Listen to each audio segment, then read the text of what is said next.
Hey guys, what's going on? Welcome back to my channel. It's Brittany here with another video to help you guys live a happy, healthy, awesome life in a wheelchair. And today I'm going to talk about some common misconceptions about being paralyzed, because there are lots of things that people think happen when you're paralyzed but don't, or think about people that are paralyzed that aren't true. And there's some things that I didn't know before being paralyzed that I think are important for people to know. There's some things that I didn't even know after being paralyzed that I think are important to know. So I'm going to talk about those today. It's kind of a lighthearted video, but I just wanted to have fun today. Before I do that though, I wanted to announce the winners of the giveaway that I did before Christmas. So I said the giveaway was going to end on December 6th, which it did. I stopped taking entries after December 6th, but then I never announced it in a video. I was trying to do like a good thing and contact the winners first so that I could announce them and make sure that I had verified the winners before I actually announced them on a YouTube video. But I can't seem to get a hold of anybody that I'm contacting. So I thought maybe they needed to see, a video in order to respond to their comments. I don't know. I'm going to do it on here. I'm going to pick 3 different people for each of the giveaways that I had. And the first one to contact me gets the stuff. So hopefully one of you that I mentioned is watching this and gets back to me, because I've had these giveaway things forever and I want to give them to somebody. So okay, so the first one was a $100 gift card that I was giving away before Christmas, and the winner was Matt Barker, who I did contact him, but we can't seem to connect. So Matt, if you could try sending me an email again at empoweredpara@gmail.com, I would appreciate it. And if you don't get back to me, then I'm going to move on to the next 2 people. And the first one of these 2 people to get back to me will get the $100 gift card. So the other 2 people whose names were randomly drawn are username. I don't know your actual names. Username KeyUp2626. And then the third person is Solomar Lugo. So if one of you guys can email me at empoweredpara@gmail.com, and just say that your name was drawn for the $100 gift card, then I will send this to you. So that is the $100 gift card. Hopefully one of you guys gets back to me. Okay, and then the other giveaway was a set of 26-inch rim covers, or hand rim covers, that I got from a company in the UK and that I love. They're awesome. They make my push rims so much wider, give them more grip. They're just awesome. They're rubber. I'll put some shots of what they actually are over top of this video while I'm talking. And the people that I drew for this are Jeremy Phelps. The second one was Caitlin. I'm not gonna get this right, so I'm apologizing in advance. Sorense, I'm gonna say Caitlin Sorense. And then the last one was username Gas, just GAS. That was it. So if one of you guys can email me at empoweredpara@gmail.com, then I will get the prizes to you.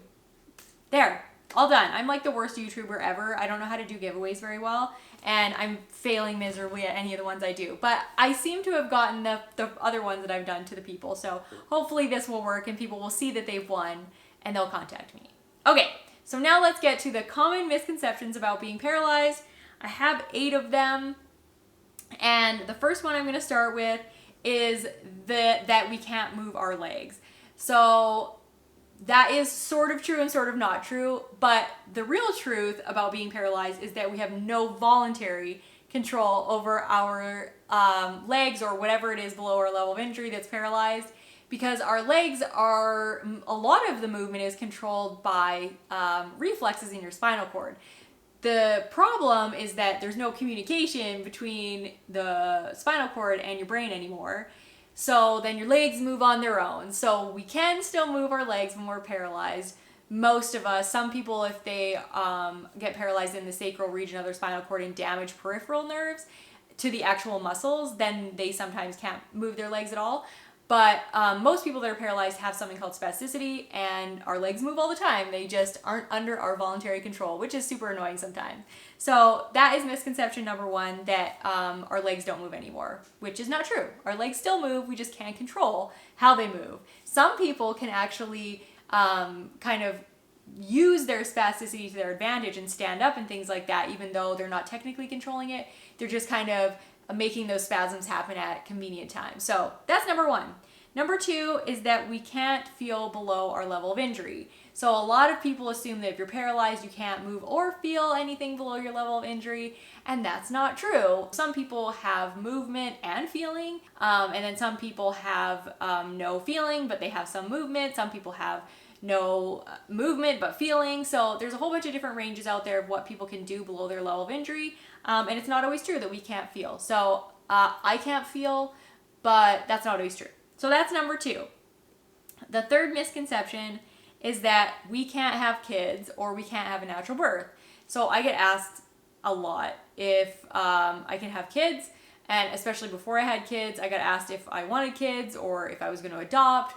And it's totally not true that people that are paralyzed can't have kids, especially women. There's nothing wrong with our fertility at all. It's not affected by our spinal cord injury. And in fact, women who are paralyzed have faster natural births some of the time because our body isn't fighting the birthing process, and we're not like getting all tensed up because we can't feel the pain most of the time. Some people can feel the pain, but if we can't feel the pain, we're not really fighting the birthing process. So it's sometimes faster to have a natural birth.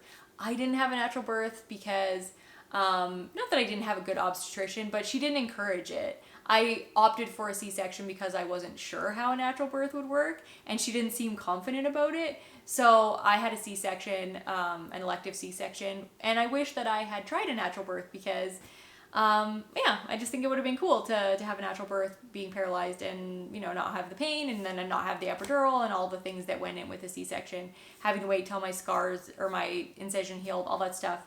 So yeah, I wish I'd gone that route, but that's definitely a misconception that women either can't have babies or they can't have a natural birth, and it's totally not true. Number 5 is that being paralyzed means, bleh. Oh, I missed one. Almost lost track of where I was.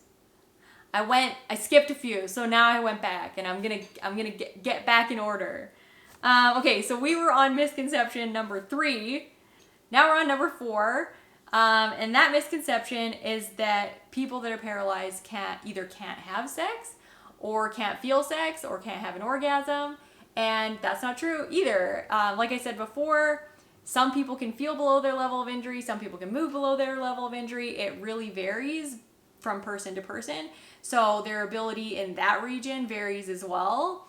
Having sex has nothing to do with whether you can feel. The ability to orgasm is really different for men and women with paralysis, but for women, because the actual how an orgasm is innervated is with the vagus nerve, which is, it bypasses the spinal cord altogether. Women who are paralyzed, even if they can't feel, can still have an orgasm. So that's a cool thing that I had no idea at all most of the time that I've been paralyzed, and just learned that recently. So I think that's really awesome. So women out there, if you're paralyzed, you can still have an orgasm. And men, that's like the number one question I get is, well, not anymore because I'm married and have been for a long time, but before I was married, that was the number one question.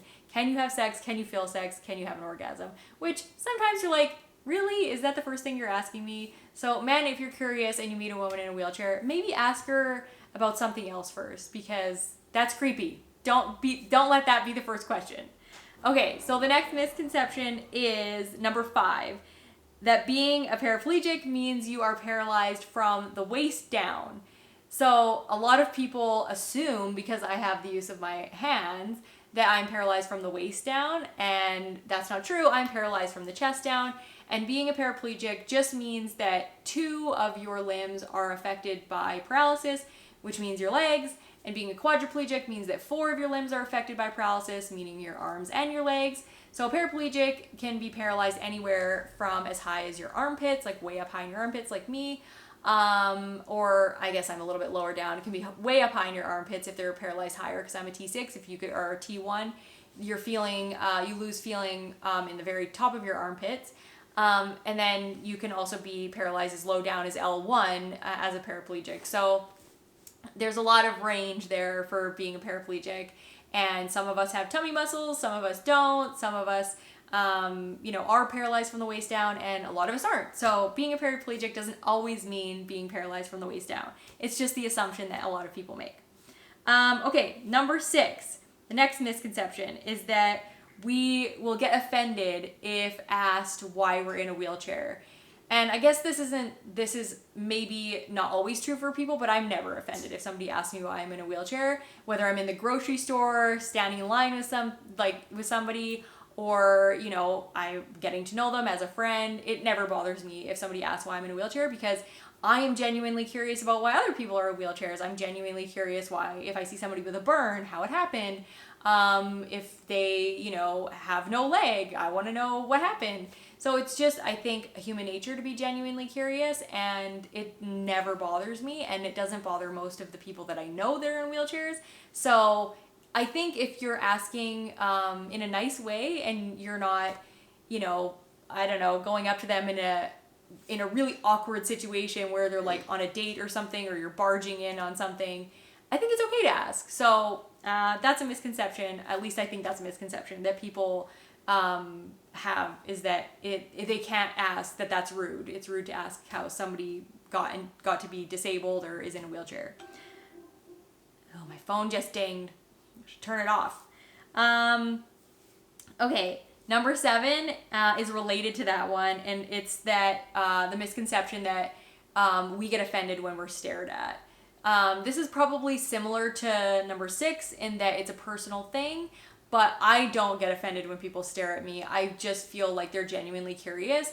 And honestly, I would rather be stared at than ignored, or, people think I'm scary or something. I would rather people want to look at me and be curious than totally ignore me and not notice if I need help or something like that. So when people stare at me, I make a point of not staring back so that they don't feel uncomfortable while they're staring at me. If I notice them staring at me, I kind of do what I'm doing and allow them to stare at me and be curious. And sometimes I even try and engage them in some sort of conversation so that then they can feel comfortable to ask whatever it is they're thinking of asking but aren't brave enough to do. So yeah, definitely not offended when I get stared at. So that is misconception number 7.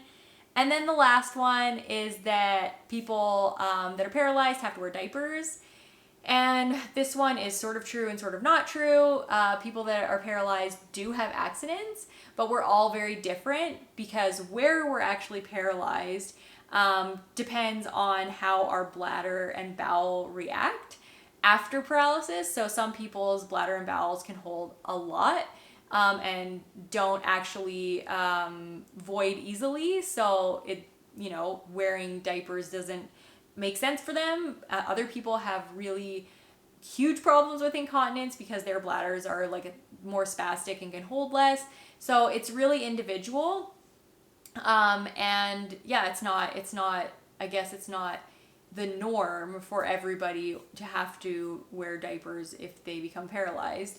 I know a lot of us wear things just in case. So I wear incontinence pads just in case I have an accident, because I don't want to pee on the floor like I did in grade 8 in the middle of class in front of everybody. And it was embarrassing. So I wear things just in case, but I've never worn a diaper or brief or anything like that. But it's mostly because I don't have accidents that often. But if I'm worried about it, like if I'm going on a plane or something, the older I get and the more, the less I care about that stuff, I probably would wear a brief or a diaper or pull-up or something like that just in case I had an accident on the plane, because who wants to do that on a plane and then have to worry about, having wet pants or something for the rest of the trip? It's just annoying. So, yeah. And on that note, it's really not a big deal. I always thought it would be a big deal to have to wear diapers, because that's the first thing I thought when I was paralyzed, is that I was going to have to wear diapers. And it's really not that big a deal. Once you get past that it's bad or that people are going to judge you for it, then I think it's okay. The more honest you are about the fact that you have accidents, the more people are okay with it. If you try and hide it and you feel like there's something wrong with it, then people around you feel like there's something wrong with it. So I don't have any great advice on that other than to just own it. Own it. If you do wear diapers, own it. It's totally okay. And hey, there are enough people out there, trust me, that are attracted to that kind of thing, that you won't have to worry about, you know, it bothering anybody. I'm just rambling on about diapers. Anyway, we don't all wear diapers. Not everybody that's paralyzed has to wear diapers. But some of us do, and that's okay. That's what I'm trying to say, is that some of us do, and it's totally okay. Okay, those are my misconceptions about being paralyzed. A lot of those things I believed before I was paralyzed, and it made me think life with paralysis was sad and something to be not excited about. And so I just wanted to bring these up so that if anybody has these misconceptions, they don't keep carrying them, because they perpetuate the idea that having a disability is not as good and it's bad, and I don't want to perpetuate those misconceptions. So I hope you guys like this video. I hope you learned something. If there are more misconceptions that you think are out there that I missed, please put them in the comments below so that we can keep just chopping them up and getting rid of the misconceptions that people have. And if you still carry some of those misconceptions, then let them go, because we don't need them anymore, and we don't need to perpetuate them. That's all I got for you guys today. I hope you have an awesome week. I will catch you guys back here next week. Bye, guys.